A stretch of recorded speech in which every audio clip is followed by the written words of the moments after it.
My name is Anita. I work for Google as a cloud infrastructure engineer. I have been with Google for over a year and a half, and I help clients educate them on the GCP products, design, develop, obviously in Terraform, help with the deployment and the whole process. Um, I had very little Terraform experience before I came to Google, so it was a little bit of a bumpy ride to where I am here today. So that's my whole agenda, is to share some of my experiences and anybody who is starting to just make their ride a little bit more smoother. And I have learned a lot with learning with Imran, so I brought him along also on this here today. Yeah, go ahead, Imran. Hello and welcome everyone. My name is Imran and thanks Anita for the compliment. But um, so I have been working with Google for past couple of years as technical solution consultant in Google Cloud Consulting Group, and been working on GCP for almost a little over 3.5 years. And Terraform journey I started 5.5 years ago on different cloud, and that's pretty much the experience I had. As part of my job, working mostly with the customers, either it's a migration project, foundation project, or in some cases, automation project. Those are the kind of things I help customers with. And Anita and I work for the same group here in Dallas, so reach out to us if you have any questions. Okay, so the agenda, we'll briefly introduce Terraform, then we'll do a little bit of hands-on, not a whole lot, but just to get you warmed up to what Terraform really is. Then we will go to the real meat of like what are modules, and we'll deep dive into like the module structure and give you a background. Why do you even need to use modules and stuff? And then we will give you a handful of resources. You can go explore more, and then we will take any Q&A, question and answers and stuff. Okay, so we're talking about more about Terraform. So Terraform is a tool that's developed by HashiCorp to manage your cloud infrastructure, but it's not just cloud, but they have a lot more products that you can interact with. But we are mostly talking about GCP from the Terraform perspective here. So think of it as like a same process you go through when you're doing your software development. That is why it is also called as infrastructure as code. So it greatly simplifies your process on how do you provision, how do you maintain your infrastructure. So customers can quickly and safely migrate to Google Cloud, and if they are on a ramp up, they can easily scale and increase their cloud consumption. So that's the whole reason behind using the Terraform, and we'll get into the numbers on like why we are focusing more on the Terraform after we look at really what are the benefits, why are we focusing on the Terraform. So we have talked about like, okay, this is more like software development, and that's what they do in the software. We automate, so we don't reinvent the wheel every time. So you have a Terraform code, you use it to deploy it in your dev environment. You take the same code, change just the input parameters, and use it to deploy it in your other environment. So that's what we say automate. So you don't have to reinvent the wheel every time when you're trying to deploy infrastructure. And every time you deploy any infrastructure, the state of your deployment, what you're deploying, is captured in what is called as a Terraform state file. So you have a golden source of really what you are deploying. And anytime you make a change, the Terraform compares to that state file. So it easily tells, okay, you're trying to deploy another resource with the same name or anything like that is going on. So you already have a record on hand, like what is your current state of your infrastructure. If you need to roll back, the process is simple. You just need to make a change in your Terraform and you redeploy with the same process. Nothing is different when you're provisioning or when you're trying to roll back. And I keep coming back to the software development comparison because it's literally the same process. You use a version control tool, you put your Terraform there, you go through the same code review process, and then you have a commit history, a log history, a rollback, everything that you typically do in a software development lifecycle. You can do the same things even here. So and like the validate is like you have code reviews, you have automated tests. We will go over more on from the GCP side. When we release a module, what are the automated tests we go through? So all that is possible when we are doing the infrastructure provisioning through Terraform. So scaling is, like we talked, is very easy because you don't have to reinvent the wheel every time. And with using modules, it becomes even more easier. That's the whole agenda why we want to talk about focus on modules more in this session. So what is a provider? A provider is a plugin by which you can talk to Google Cloud API. And GCP has a very strong provider. It is developed by both HashiCorp and Google team together. And we cover more than 250 resources. And don't just take for the slide, but 85% of our top 4,000 customers use GCP. That's what we are focusing more, and we want to share that knowledge on the Terraform and the GCP resources that are available. Overall, more than 7,000 plus customers use it, and we have support not just for features that are in GA, but anytime a beta API is released, we provide support through the beta provider. And as soon as it goes into the GA, we try to move it to the GA, but if you're still using the beta provider, it doesn't mean there is no support. All the SLAs and everything are covered. And you just don't have, not just the resources, but we already have pre-built modules that are ready. And we have links for it. We have like Cloud Foundation Toolkit and a Fabric, 2 different flavors of modules that are already available that will cover a little bit more in detail, but they're already available. The links are given, so you can go through them, and we'll walk through both of them. And then you can start using them. You don't have to go through each resource to build whatever you're planning to develop.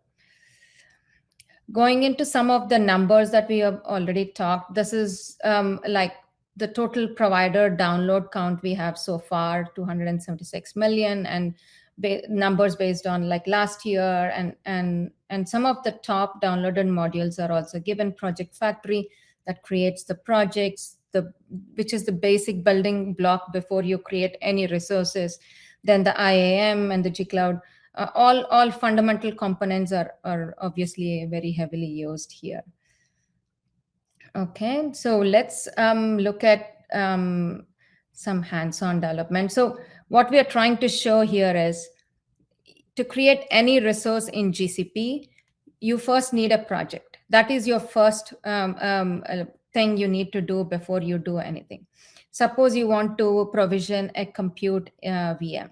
You need a project. You need to turn on the APIs. You need to have a service account so you can attach it to the compute. So I'll have an organization. We can see how do we do that through the console. And then I will show you how do we do that through the Terraform code. So I'm in the GCP console. You can go to the overview dashboard here, and you can create a project. You can create a new project. You can give any name to it. We are not going to worry about the name or the location, but I'm just going to create. It's going to create, and then I can go in. It just takes a few minutes. Okay, it already is done. Okay, I can go into APIs and services, look for the compute engine here. That is what I want to do. And then you can turn that on. Compute engine API, and you can select it. You can enable it. Okay, we did step 2 of what, okay, it wants my billing account. I actually ran out of quota, so I hope it still does it. But this is the step 2, we turned on, created the project, then we are turning on the API, and then the next step is creating the service account. No, it takes some time, but let me open one more. I can go to another project and show you what I have already done. I can go to an IAM service account, and I can create a service account. So those 3 are the prerequisites before even I can start creating a compute engine. Okay, so next one, we can, if you're new to Terraform, you don't need to install anything. Just click on the Cloud Shell.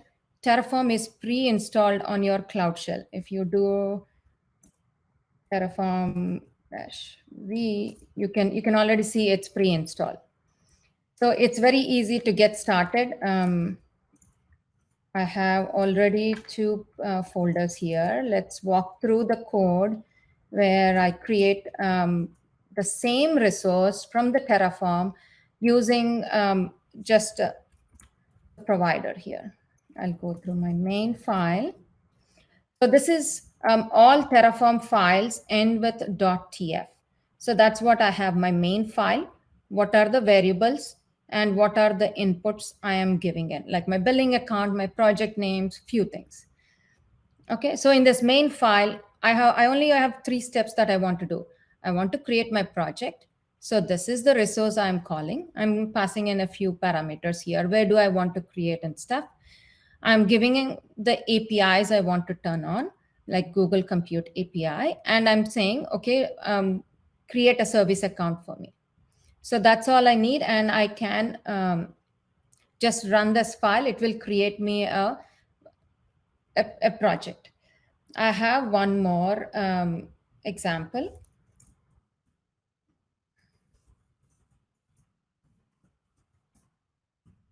with a module, and it is, the structure is the same. There's no difference. You have the main, the variables, and the Terraform. If I see my main file, it's very simple, right? All I'm doing is I'm calling my module, I'm calling a source, and all I'm giving is a few parameters. And that's all I need to create the project, the IAM, the service account, everything. So this is what we are saying is a module that will help speed up your development. Of course, this is a very simple one. You can as well do the same thing with your own file, but we'll go through the why we need those modules and stuff. But behind the scenes, everything is creating the same structure behind the scenes. There won't be any difference if you're calling the right ones. So it's creating one project without the modules, and then it's creating one with the modules. Obviously, I have done twice, so it's showing twice, but that's the whole reason. And we can see what that this project factory is doing. We can go over that. Let me come back here. So to highlight the steps, right, what we have done. When we are doing with the console, we are creating the project, enabling the API, creating the service account. When we are doing calling the Terraform resource, we are doing the same steps, but we are not doing from the console manually. We are one step closer to automating it. So, but we are calling as 3 individual resource calls. When we are doing with the modules, it is a lot more simplified because there's just one module call, which behind the scenes is doing all 3 of them. And if I click on this link, this is the module we are calling. It is Terraform Google Project Factory. And you can look through the documentation. It shows like what all the capabilities it has. We only created the project IAM and service account, but it has capability to create a VPC, a network, billing alerts, contacts, and a lot more that you need for a typical enterprise level projects. Okay, we will go over the links too, but to recap, right? There are a lot more prerequisites which Imran will go, why we need a project and the project, why we need a modules, the structure of the modules and where they are and stuff. But to just to highlight that modules are nothing but a group of resources that you create with just one single call. So that is what it is here. So what are the modules that already GCP provides? There is a Cloud Foundation Toolkit modules, and there are Fabric modules. And this Cloud Foundation Toolkit modules are available in the Terraform registry. There are 2 different links. We can go over one by one. Okay, so there is one namespace, Google Cloud Platform, and one with this is like Terraform Google modules. Both are in the Terraform registry. One was recently renamed, and most of the newer modules are in the Google Cloud Platform. So if you click on any of them, you can see the whole documentation on them. And if you click on, it will give you the GitHub link to if you want to see the code, how it is implemented, what are the calls it is making behind the scenes, and everything. Like I can go to modules or examples. This is like a sub module actually, and it will give me how to call. Let me go to the examples. Can you give me an example of how do we actually call this module? So here is our namespace, and here is our module name, and at the end we have slash Google at the end. So these are the two Cloud Foundation Toolkit modules, and we have one more which is called Fabric. That is not available in the Terraform registry, but it is available in the GitHub. And the whole purpose of these modules is you clone them and you use them. So there is a slight difference between CFT and Fabric modules. The differences are given here, the detailed everything, like what are the key differences around the various categories, and really when should you choose one over the other. So please go through this if you are starting to use the modules and trying to decide which one to use. Okay, I will go over to you, Imran, if you want to take over the next one. Sure. Can I share my screen? Yeah. Go ahead. Let me stop sharing.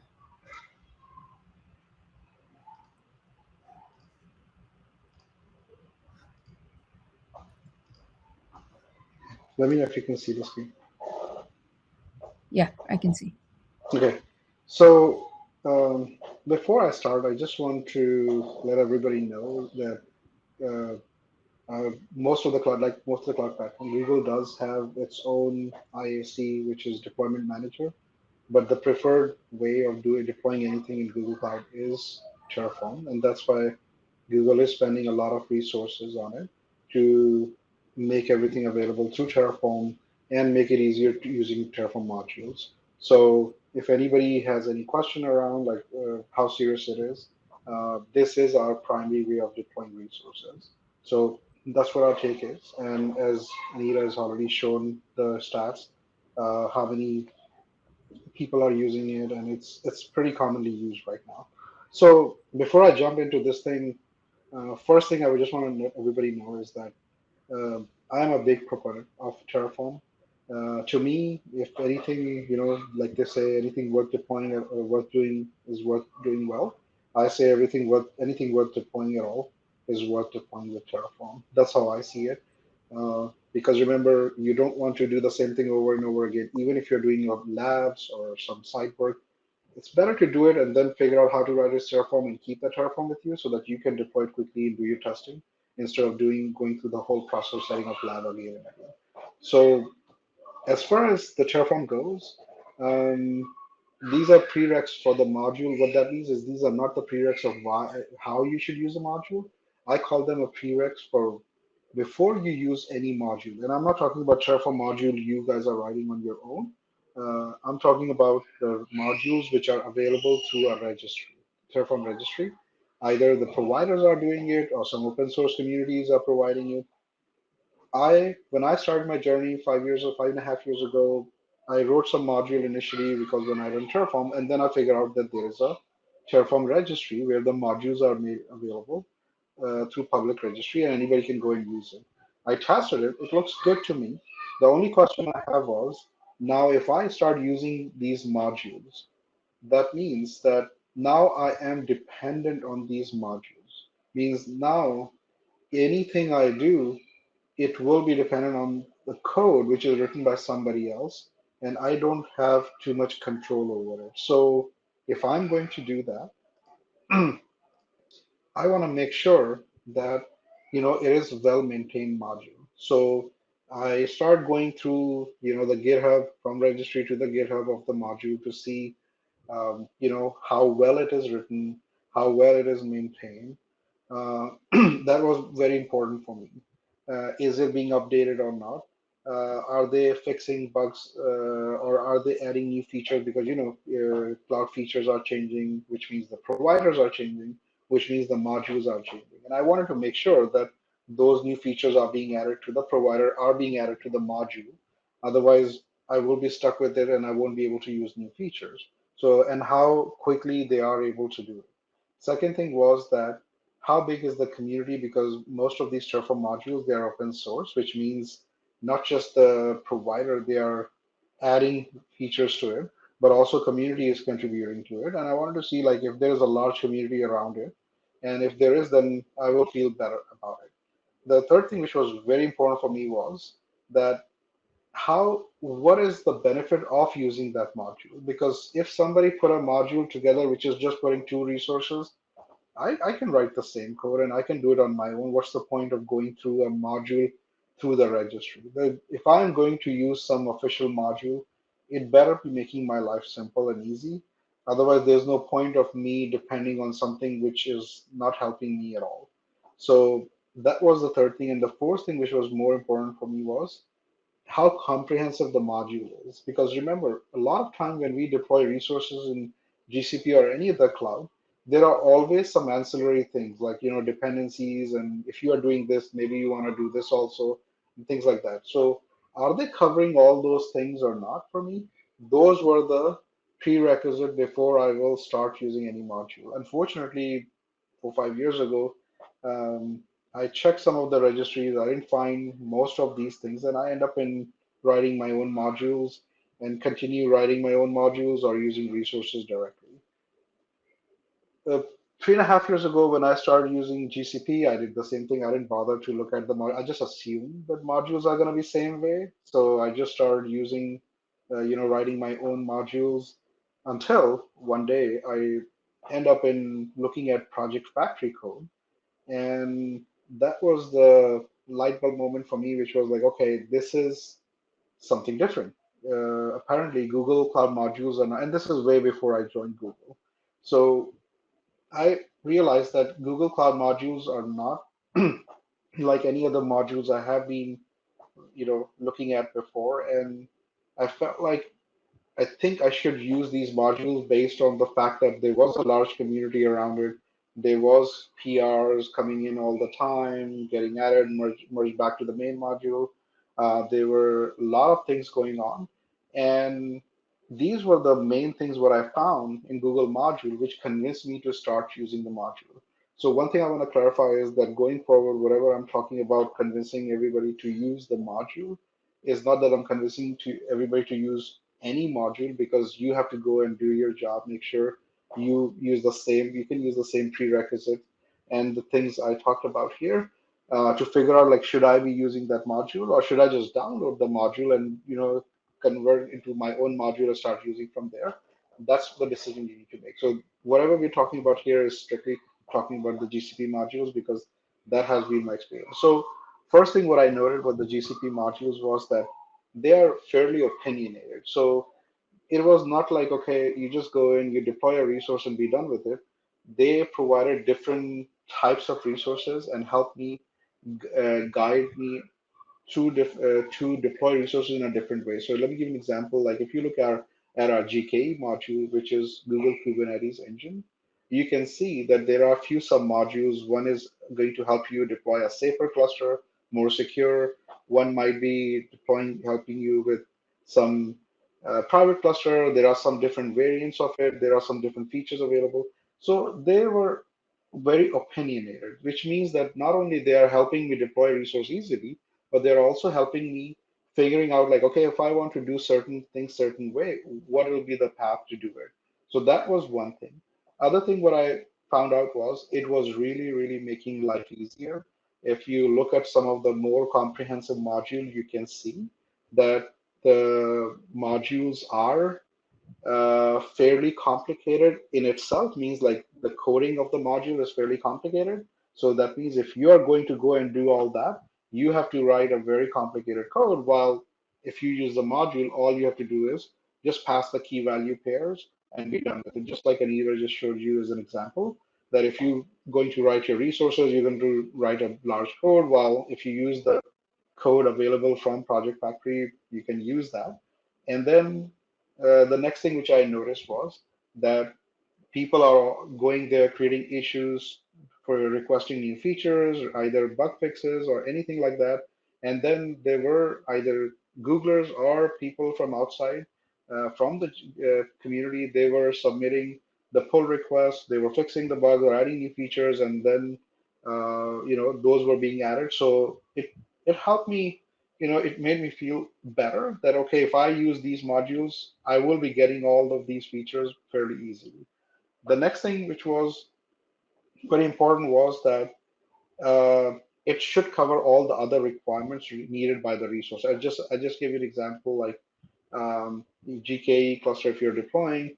GKE cluster also needs a lot of other things, so it will help you deploy all that with just passing the key value pair. I want to show you some example here, which is if you look at this example project factory code. So when you deploy a project using a project factory, and you're deploying a service project, and this is what exactly happened to me when I was doing first time on my own. So deploying a project is the easy part, but then in order for a service project to work with a host project, there are lots of prerequisites. Like if you are enabling Google GKE services, then you need to have some Google service account permissions on the host projects, and then same goes for Dataproc cluster or Dataproc or Dataflow and Composer. All of these services have certain requirement when you make a project as a service project of the host project. Guess what? If I have to do it on my own, I have to write all the prerequisite in my project code to get that done. While if I were to use the project factory, as soon as I enable any of these services which has certain prerequisite, the project factory automatically takes care of all that. So this helps me with the fact that, okay, not only it's deploying the resource I'm looking for, but in a specific scenario, if there is a need for a certain thing, it will help me get that there too. So I don't have to learn it the hard way that, okay, I need this feature, all of that feature, and then I'm learning because that's exactly what happened to me. I deployed a project, then some guy came in and said, "Hey, I need to deploy GK, and I'm getting this error." And then we had to go to the documentation only to find, oh, in order to deploy GK, you need to have this in your project. So I coded that. Then Composer folks came in and they told me about their requirement, and now everybody's so these modules they are written long time ago and they've been matured over time, so they covered a lot of different scenarios. This is just one example. Project Factory Core is fairly big module. The second example is if we don't do that as part of the module code, then what we'll do is we'll make sure that we put it in the documentation that you might need to do this if you are about to. So this is an example where you can create a log sync using a submodule for the logsing into the storage bucket. And if you were to use a storage bucket for logsing, which is a encrypted bucket, then this is the requirement for it. And this module is not taking care of it, but we documented in the module documentation that you might want to run this before you use this module for encrypted bucket. So these are the kind of things you get out of the module. So because remember, a lot of time when we are infrastructure person or cloud engineer, we may not be familiar with every single service, but these things have been matured over time where different people come in and they said, hey, I think it's going to be a good idea to add this feature and that feature to the module. And that's why they are fairly mature. And it's not smart to go over and do the same thing what has been done already for you.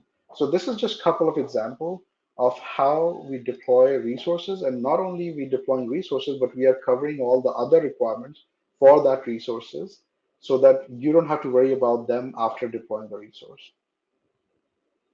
The other thing was that, which was a prerequisite for me, was okay, I am about to use somebody else's code.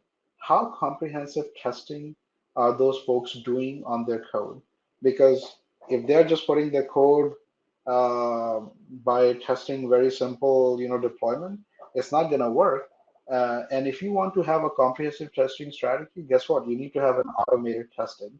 So Google Cloud does have modules, do have an automated testing. We have created this framework, which is based on TerraTest. We call it Blueprint Tester. You can go and check this out.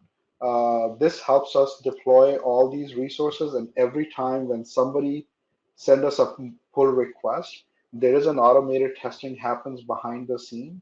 We have created all these custom tests. We do update those tests all the time based on the new feature added, and that helps us make sure that either any Googler who's adding a new feature or somebody from outside of Google is adding new feature, they are tested and verified before we publish it and release it to the general public, so that you will rest assured that at least this has been tested. That doesn't mean there hasn't been any bugs in the code. uh, there can be scenarios which may or may not be covered, and it happens, but we try our best to cover, test it comprehensively to make sure that before you take that code, you get all the a bug-free code. So these are the reasons, why I recommend using Google Cloud Module. Definitely, you can ask the same question for any module using any other cloud vendor. But this really helps me in overcoming that fear of using somebody else's code in my infrastructure, which was like, okay, I want to make sure that it is a community which is well managed, well regulated, and everything is covered here. It's being tested, and now I'm using it. Not just that, and I'm using the experience of all of these developers who have contributed to these modules. So that was my reasons to, when I started using my modules. So next thing is, I myself have been a contributor to these modules. I started contributing way before I joined Google. Um, of course, I have contributed a lot more since I joined Google. Not because I'm part of Google. I'm not a part of. Actually, I'm part of that Terraform maintainer group, but that's not what my primary job is. I just work with the customers. If I see anything, I fix that. Or sometime if I have free time, I just go and look at the issues which are created on the GitHub, and I just fix those and send the PR and things like that. So recently, I published a Cloud Armor module. This is the module which I wrote from scratch, and then of course it was made available through registry. So if you want to go, you can check. I put the link here. Um, that's the module you can use to deploy Cloud Armor. So I'm going to use that module as an example uh, to show like what exactly a module looks like. So if you go to any module GitHub repo, uh, you can see that there's a very familiar structure you're going to find. There will be a build directory. This is where we keep our CI/CD code, which is when somebody sends a PR request, these CI/CD build run behind the scene, and the module get tested. In examples directory, we have some examples which should be comprehensive examples. Like it should cover a lot of different scenarios so that you get how you can use this module for different features. Examples are not just for feature. Actually, we also use the same examples for testing the module. So the examples directly serve as two purposes. One is we use it for testing, and the other one is for giving examples to the people. So in the documentation, you can see, you're going to see details about what the module is, what is it going to do, what version of Terraform it's compatible with. We're trying to move every module to version 1.3 because they have significant improvement in 1.3. So most of our modules are going to 1.3, and I will recommend everybody to move towards 1.3 for Terraform version if you're not already doing it. We also will show some documentation around upgrade. This is not for upgrading the Terraform, but it's upgrading the module. So every time we release a module, if it's a minor version, we go from 1.1 to 1.2 and 1.3. But if there is a breaking change, we will go from 1.1 or 1.2 to 2.0 and things like that. So that's how you do it. And we will always publish the documentation around what exactly is needed for that upgrade. And then you're going to see how modules are used and things like that. So we put a simple example here, like um, how exactly the module structure looks like. You call the module, you put the source, then there are some key value pairs here, and then you can do like different types of Cloud Armor security rules. This module actually goes out and deploy the Cloud Armor security policies, our WAF service.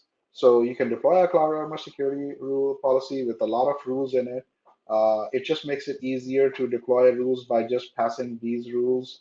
You can add more feature to your rule if you want to. If you don't, we just keep it simple. It will go out and deploy your Cloud Armor policy with as many rules as you want.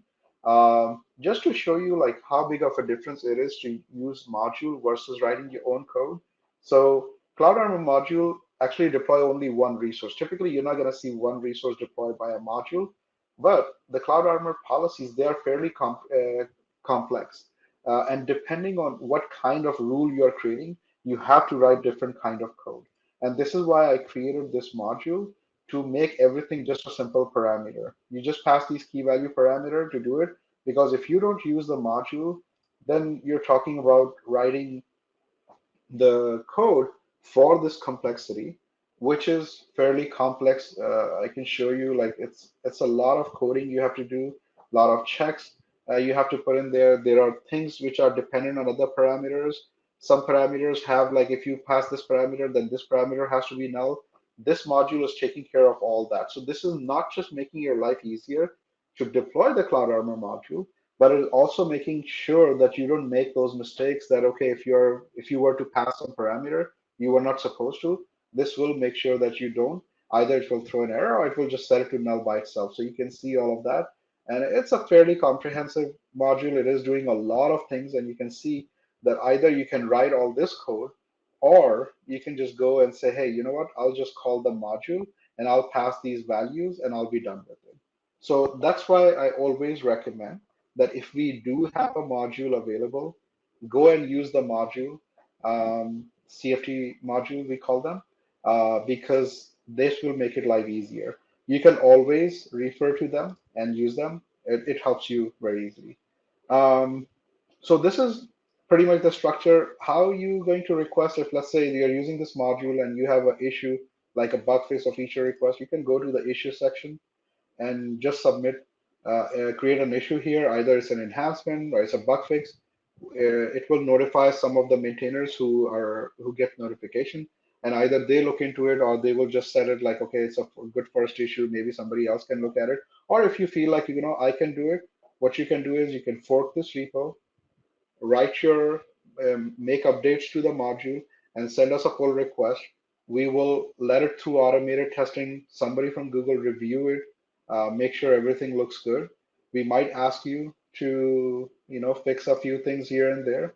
And then once it is fixed, then you can see. And this is a very good example. You can see this module was just released in January, 4 months ago, and you can already see that there have been 28 PR already in it, which means that there has been a lot of feature requests, or some of the fix you can see here.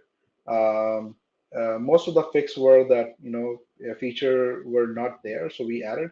But typically those pull requests where we have add features, it starts with feed. So you can see that it has been fairly busy in terms of people asking us for requests, either add new feature or things like that, and we have been taking care of. And you can see that across the board for all the other modules.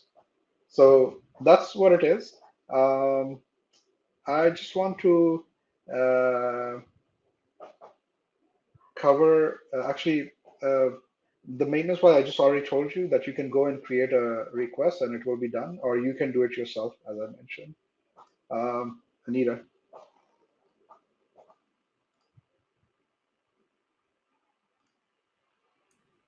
Anita, you're Yeah, mute. Second. Yeah, let me There you share go. the screen. And maybe while you're coming off mute, maybe it's a good time for a couple of questions that are Anoop put in the chat. One, and there can be time for questions later as well. Are there, we're talking about Terraform and Terraform modules.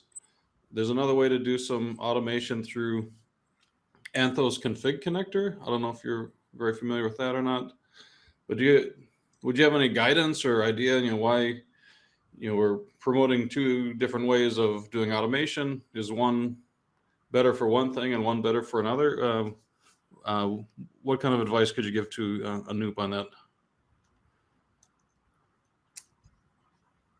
Oh, Imran, now you're on mute. Sorry. So the other way of deploying resources in GCP is, which is we call it KRM based, Kubernetes Resource Manager. That's the way to deploy it, and that's what Anthos Config Connector does. The difference between the both of them is that here you're using a Terraform DSL, which is a CL language you use and you use to deploy resources, while in KRM you can deploy resources using the same manifest file you use to deploy resources on Kubernetes. The difference is going to be like picking one over the other is going to be how familiar you are with a specific way you're picking. Like if you're an expert at writing Terraform and Kubernetes is not something you use on day-to-day basis, you'll feel much more easier to use this one. Otherwise, you can use the KRM base. The second thing is that Terraform does provide a way to do Terraform plan and things like that.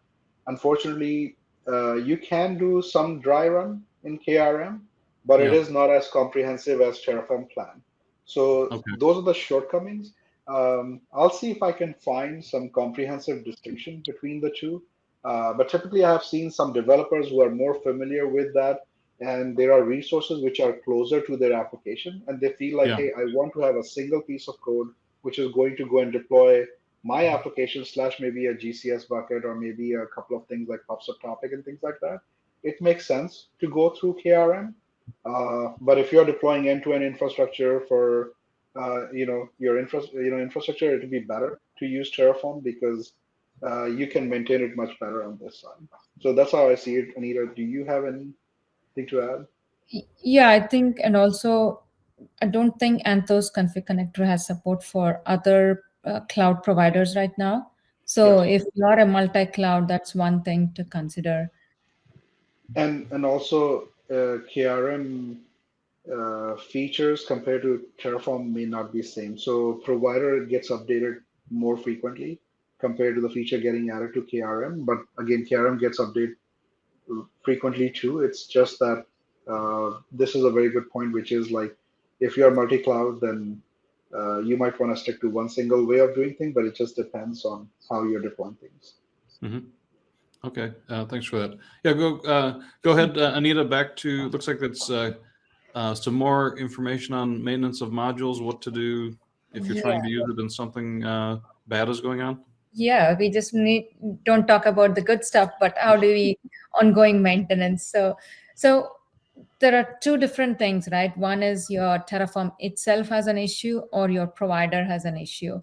So Terraform has good documentation on their side, like how do you turn on the debug so that you can find what is going behind the scenes. Maybe you gave something wrong or something.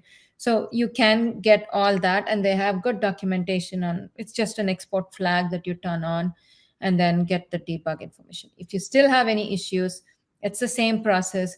They have a GitHub page.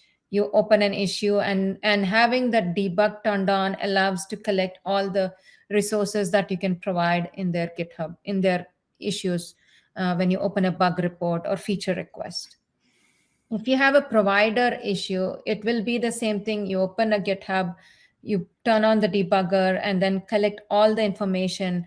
What version of Terraform are you using? What version of the resource or the provider you're using? What are you expecting? Your input parameters. With a sample code really helps expedite looking into the issue, what is going on, or whoever is looking can take the same code and try to run in their environment to reproduce the issue. We can, like Imran was showing here, it's, oops, let me go back. We can go here. You can take any of the resource or modules. Everything has the same look and feel, and you create a new issue. It's very simple. There are different categories, like a bug you want to do an enhancement, or you just have a question on how is this even going to work, or the documentation is not clear. You can get started, write the title, write what your issue is here. In this one, there's no sample. Okay, there is a Terraform. There is the Terraform configuration files, the affected resources, what you're trying to do, compute engine or BQ, and then what is your Terraform version, and as much information as you can, I think helps triage the issue faster.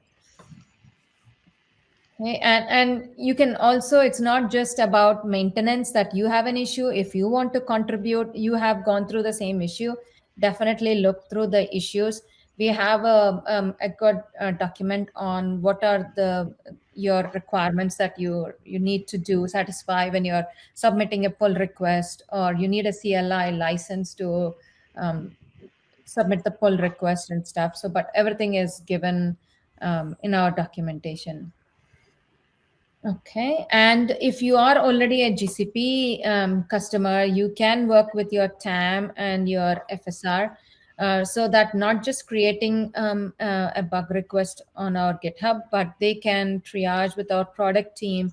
And maybe this is something that is requested by other clients, then we can expedite it, or we can get at least an answer of the alternatives or how to circumvent the bug you're having. So that's one other way of doing it. Okay. Imran, you want to go over some of the best way? You already covered some, but Yeah, one thing I want to answer, I think, Anup, you asked one more question, which is it recommended to use the module or is also clone it and then use it? So as Anita showed in the previous slide, that there are two flavors that are available. One is the Cloud Foundation Fabric, and the other one is the Cloud Foundation Toolkit. So Fabric is specifically designed for something you can clone and use on your own. You can make changes and whatever you need to do.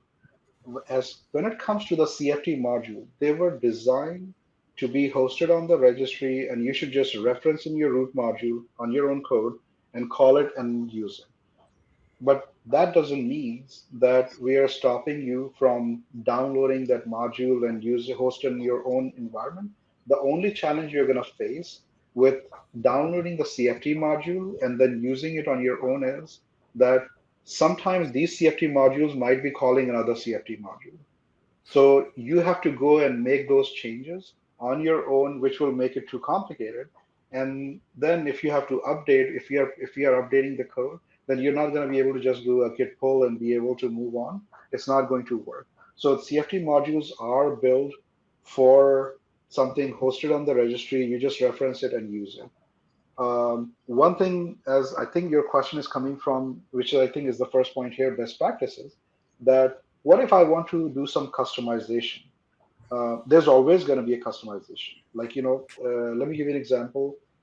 Maybe our LOIDB module. LOIDB module does not create any CMake keys. It just have a parameter. You can create your, KMS keys and pass it to LOIDB module, but LOIDB itself cannot create the keys. So in those cases, what if I want to customize that? Anytime you have some requirement for customization, here's what I have done, and it really worked very well for me over years, that if you want to extend a module or you want to do some changes to the module, write your own wrapper on top of the module, which means that write your own module, which is actually calling the CFT module. And then in that module, what you're writing, you can make adjustment. You can pass parameters. You can make certain parameters which are not optional. So let me give you an example. In LOIDB module, which is our Postgres database, our flavor of Postgres database, in that module, the KMS key is optional. If you don't pass it, it's not going to provide it. Your database will be created without customer managed encryption key. Corporate environment, it is a requirement that everybody should use KMS key. They should not be able to deploy anything. What you can do is you can write a wrapper, and in that module, you call our CFT module, but make that parameter mandatory. Means now it's a required parameter. Anybody who's using your module to deploy LOIDB, they have to pass a CMake key. Otherwise, they will not be able to deploy it. So this is a good way to enforce your security and compliance requirement, that you write a wrapper module, which calls our module, but whatever your requirements are, you make it required or you make it mandatory in your code. In that way, you can enforce all these things. it will help you in a way that if we make any adjustments to our code, you will still get that in your code, but you don't have to worry about adding those new features to your code all the time, because if you fork it, then you are responsible going forward. So that is very important. It really worked very well for me. I have done it a lot of times, and sometimes I have even done this thing like, let's say you want to add a CMake key and the LOIDB in a single module. Okay, you can write your own module, just call our CMake module and call the LOIDB module and do both of those jobs together. And then you get the module which is taking care of a lot more than that. But you're still not rewriting all the module, and you're still getting all the features, enhancement we are making to our module. So the wrapper module is the way to go. That's the most easy way to handle all these situations. Okay. Next is we have a bunch of links, but they'll come in very handy because there's so many of them. The first ones are really the Terraform. They take them to the registry page. So here is where all the information on our provider, how do you authenticate, how do you get started, what are the versions, and then actually goes into each individual product, and they talk about the resource, how do we call them, what are the parameters you need to pass. So all the information you need for the provider is here. And the other link is going to take you to the GitHub link for that resource. The other main source of information is on our Google Cloud documentation page, which is on our whole Google Cloud section.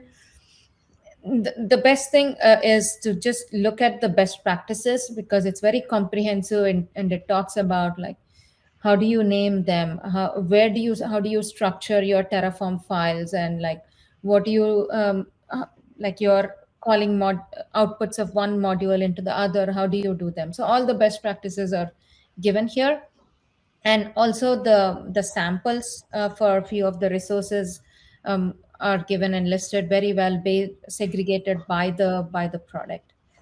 In addition to that, we have like a blueprints catalog, which is like end-to-end solution. Like if you're trying to do the Anthos, there's not just one component, but multiple components. So they have those given here. So this is a very good a starting point if you're trying to learn on a certain product and seeing how to develop the Terraform for it. Okay, and then we are talking about the blueprints, and then we have, if you're very new and you're trying to learn Terraform, we have a course on this Cloud Skills Boost. That's our official, one of our official platform where you can learn. And they have like from the basics, like how do you start with the Terraform, various resources. It's more hands-on, but they give you the instructions. They just not give you the problem statement and you go figure it out. So, and they give the solutions too, so you're not stuck. And this is a good way to learn about the Terraform and GCP Terraform, not just Terraform.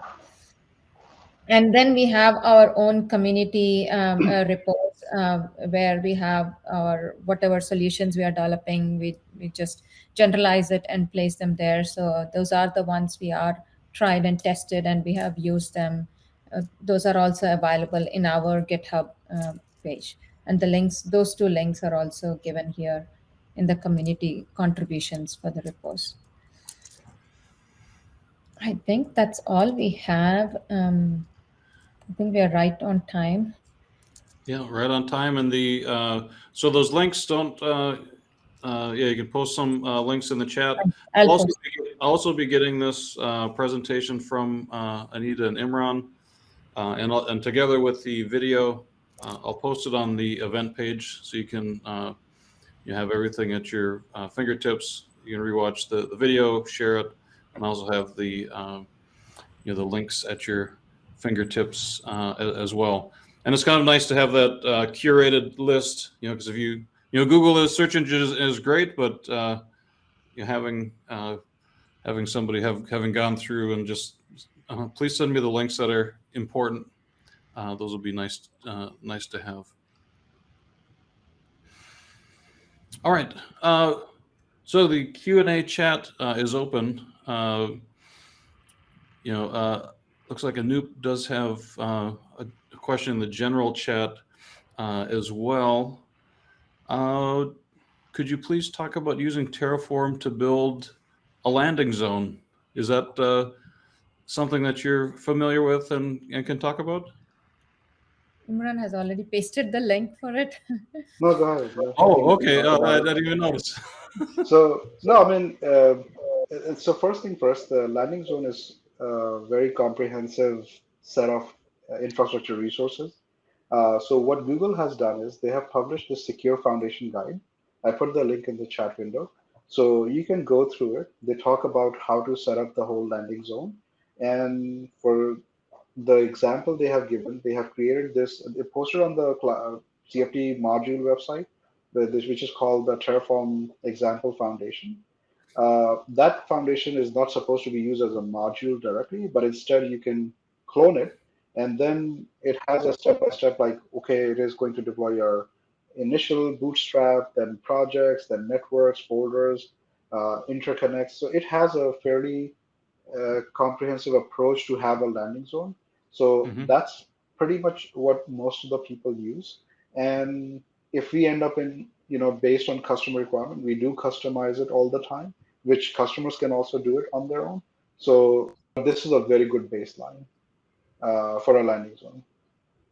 And you want to add something for Those that are, example? I mean, yeah, like Imran said, it's very comprehensive. Sometimes it's overwhelming if you're Yeah. trying to learn new, because it is literally the foundations, what we also call another name for landing zone. It's laying the foundation for enterprises to start building the workloads, like your billing setup, your IAM, your organization policies, your folders, resource management, everything.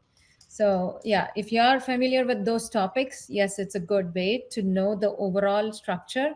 But if you're trying to learn new, some of the things you may not be able to deploy even on a trial account. So just be aware of that and try it out. But secure PDF, that foundation's PDF document is a security white paper. That's very good to like know what are the features available and how do we make the GCP secure and all that stuff. And one more thing I want to add here is that for past 3.5 years, I've been using Google Cloud Modules.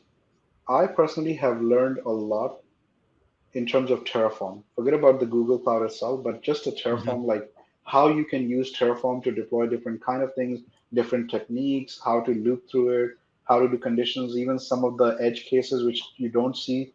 Typically, Terraform has documentation on, but you might, Sure. if you start reading these codes, you're going to learn a lot of those techniques. And personally, I benefited a lot by reading these modules itself. Of course, as Anita said, they can be overwhelming in the beginning, so don't start with the example foundation.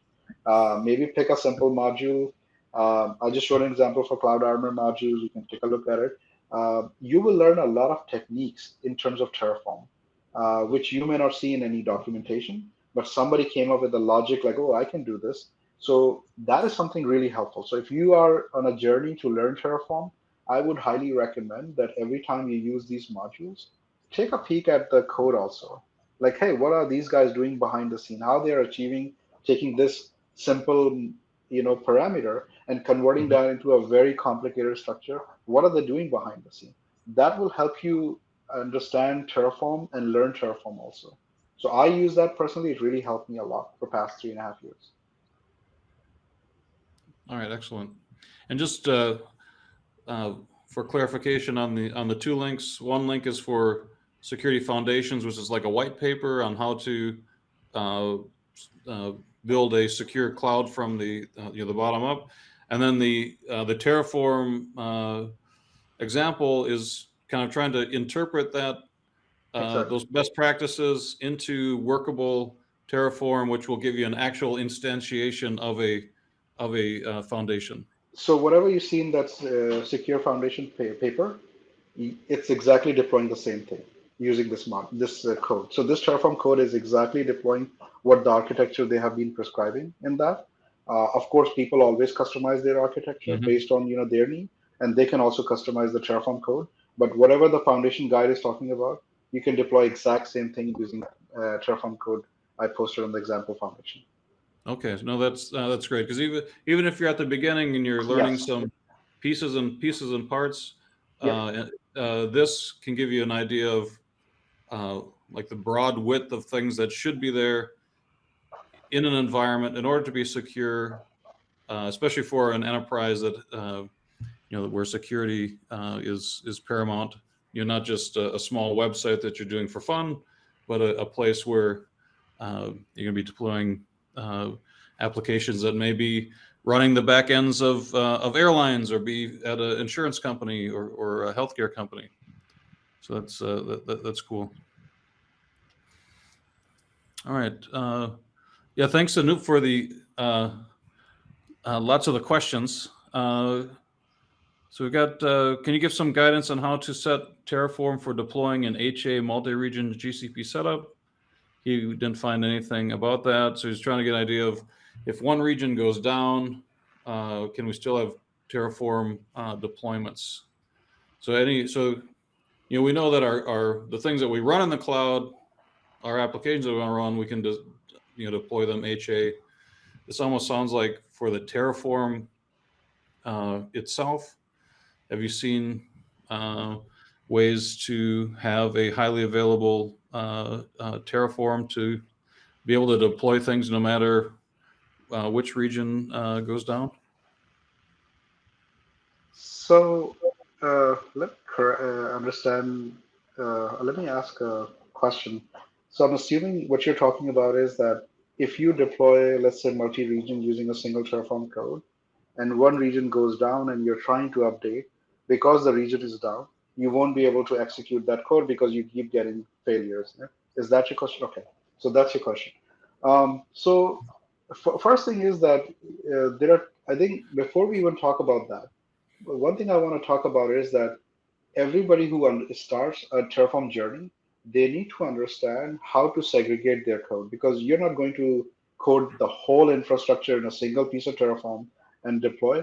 It doesn't work that way. So the question comes to my mind, or anybody will ask this question, is that, so what is the logic of segregating these code? Like, what should be the boundary? Typically, I have used two rule of thumbs for over the past 5 years. It has served very well for me. One is that the resources which has the similar life cycle, they goes together in single code. So think of it like one application which has like 4 or 5 resources. It's worth to put them all in the same stack and deploy them. That means they have their own state file. The second thing is that if the what is the segregation of duty? So think of like in certain companies, most of the companies, they do their VPCs and firewall in the same code. But in some companies, the firewall team is totally separate from the VPC and routing and all the other stuff. In that case, you have to segregate these code because there are two separate teams managing them. So you cannot have like two teams accessing the same code, doing a PR and making changes and things like that. So these are the two rules you have to think about.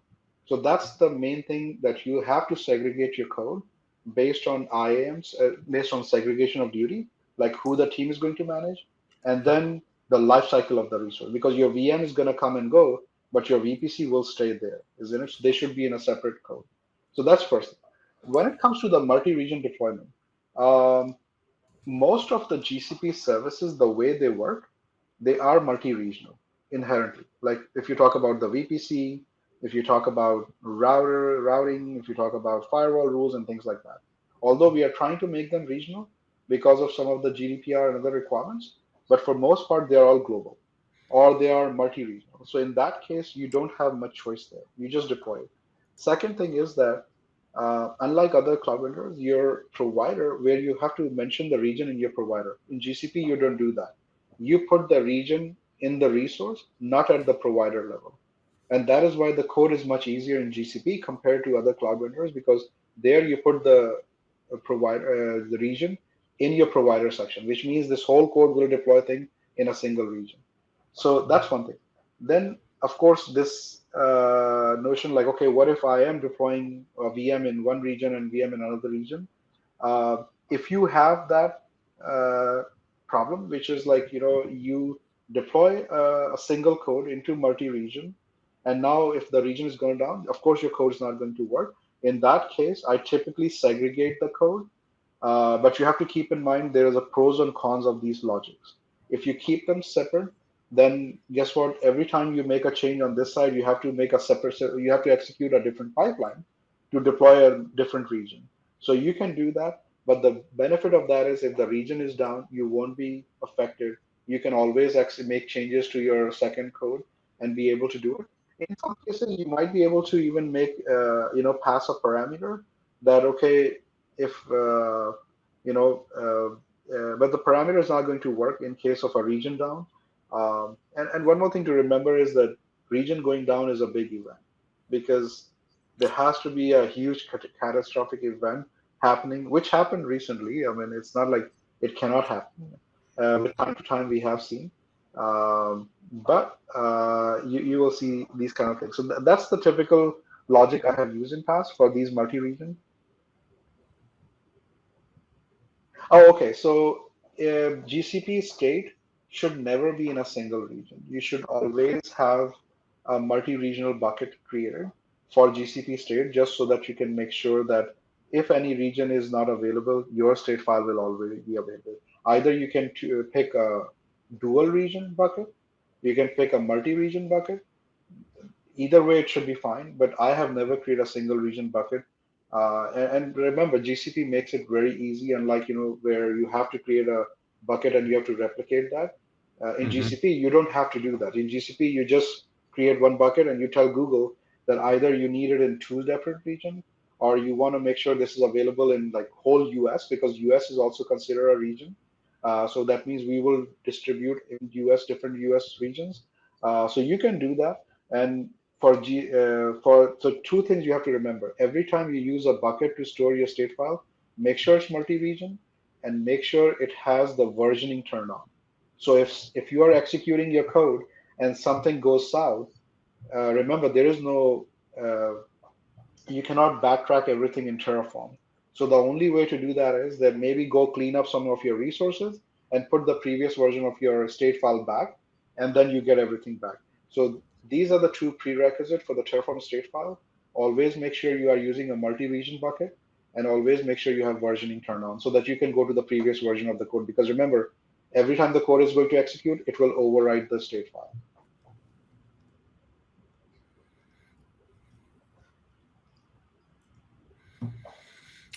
Yeah, so there's just a follow-up question. Yeah, so if we make a bucket multi-region for storing the state files, if east goes down, we should be able to go in west and run the plan and apply to create the resources again. Yeah, the state file should be available for you because it's a multi-region bucket. Okay. Mm-hmm. All right.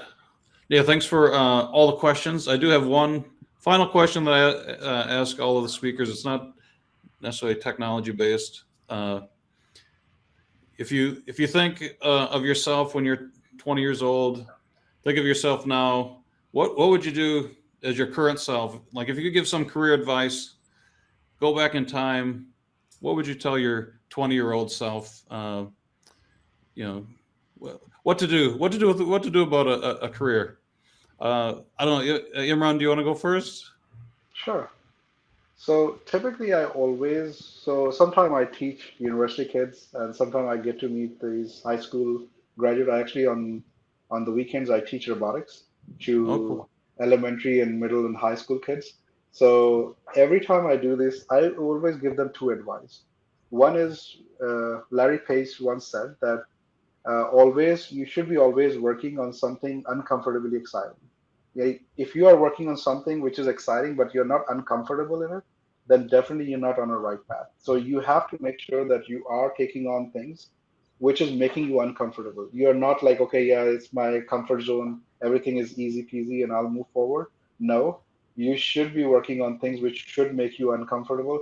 That's when you know that you are on the right track and you are going to learn something. And the second thing is that, you know, always, they say be brave enough to be bad at something new. It takes courage to learn and do something new. Because remember, if like I have 20, 25 years of experience working in IT, And if I'm going to do something, I'm going to be as new as anybody who's a fresh graduate coming out of college. And that puts me in an uncomfortable position because I always feel comfortable that, hey, I have so much experience and I'm great at doing what I'm doing. But that's okay because you have to be bad at something new. Otherwise, you're not going to be good at that new thing. So these are the two advice I always tell people because these are the two things why people don't try new things. They're always afraid of things like, oh, I'm going to look bad. It's okay. That's fine. Go look bad because that is how you're going to look good at some point. So if you're not going to do it, you're not going to be good better. Get better. All right, excellent. Instead of just one answer, we got two. That's a bonus. Anita, what would you tell yourself? Give a talk at GDG when I'm younger. Yeah. No, I mean, frankly, like I always feel that you have to be 200% at something to give a talk like this, which is I'm nowhere at close to Terraform. And like 2 years ago, I didn't even run any Terraform script. So I put my like the in her like fear of asking for help and all that aside, and I said, okay, I don't know, I'm uncomfortable, but I'm ready to learn. And I reached out to everybody in our team, even Imran. I asked so many questions and tried my hands on, and just even giving talks internally, I learn a lot. So that's how I would tell is don't be afraid to learn and also teach. That will definitely share your knowledge, not just teach us. Yes, write a blog or share or give a talk. Just community building is more important, which I was very afraid to do it when I was younger. So All right, yeah. So don't be afraid to give presentations, and by doing so, you end up having to learn that topic a little bit more in order to be able to teach it to somebody else. yeah. That's a great one too. And so Eugen, thanks. He's one of our organizers. Thanks for asking Anita to join us. And Anita, thanks for bringing Imran along with you. Appreciate the time that you put into putting this together for us.